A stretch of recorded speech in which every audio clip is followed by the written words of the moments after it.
ನಾವಾಡುವ ನುಡಿಯೇ ಕನ್ನಡ. ಅವ್ರು ಕನ್ನಡ ನೋಡಿ ಒಂದು ಕುವೆಂಪು ಅವ್ರದ್ದೊಂದು ಇನ್ಸಿಡೆಂಟ್ ನೆನಪಾಯ್ತು ಹೇಳ.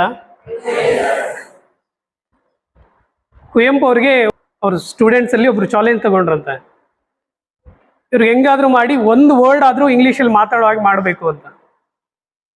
ಕುವೆಂಪು ಅಲ್ಲಿ ಇಂಗ್ಲೀಷಲ್ಲಿ ಎಕ್ಸ್ಪರ್ಟು, ಫಸ್ಟ್ ಬರ್ದಿದ್ದೆ ಕುವೆಂಪು ಅವ್ರು ಇಂಗ್ಲೀಷಲ್ಲಿ. ಅವ್ರಿಗೆ ಯಾರೋ ಅದು ನೋಡ್ಬಿಟ್ಟು ನಿನ್ ಇಂಗ್ಲೀಷಲ್ಲಿ ಇಷ್ಟು ಚೆನ್ನಾಗಿ ಬರೀತೀಯ ಅಂದ್ರೆ ನಿನ್ನ ಮಾತೃಭಾಷೆಯಲ್ಲಿ ಎಷ್ಟು ಚೆನ್ನಾಗಿ ಬರಿಬೋದು, ಅದಕ್ಕೆ ಬರಿ ಅಂದಾಗ ಅವರು ಇಂಗ್ಲೀಷನ್ನು ಕಂಪ್ಲೀಟ್ ಸ್ಟಾಪ್ ಮಾಡಿ ಕನ್ನಡದಲ್ಲಿ ಸ್ಟಾರ್ಟ್ ಮಾಡಿದ್ರು.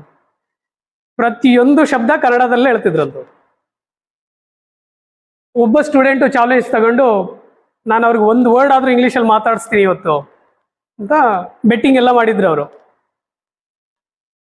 ಅವ್ನು ಬಂದ್ಬಿಟ್ಟು ಏನು ಮಾಡ್ದ ಅಂದ್ರೆ ಲೈಟ್ಸ್ ಎಲ್ಲ ಆನ್ ಮಾಡಿ ಬಿಟ್ನಂತೆ.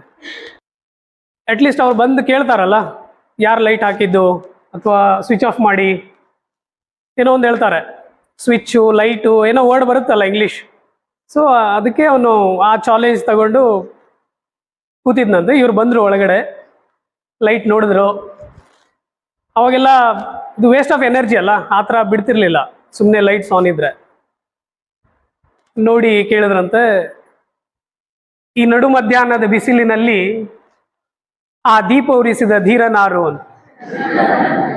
ಅವ್ನು ಖುಷಿಯಾಗ್ಬಿಡ್ತು, ಅವ್ನಿಗೇನೋ ಒಂದು ಸಾಹಿತ್ಯಿಕ ಭಾಷೆಯಲ್ಲಿ ನನ್ನ ಹೊಗಳ್ತಾ ಇದ್ದಾರೆ ಕುವೆಂಪು ಅವರು ಅಂತೇಳಿ. ಸಾರ್ ನಾನೇ ಸರ್ ಅಂತ ಎದ್ಬಿಂದ, ಏನೋ ಪ್ರೈಸ್ ಕೊಡ್ತಾರೆ, ಅವಾರ್ಡ್ ಕೊಡ್ತಾರೆ ಅಂತ.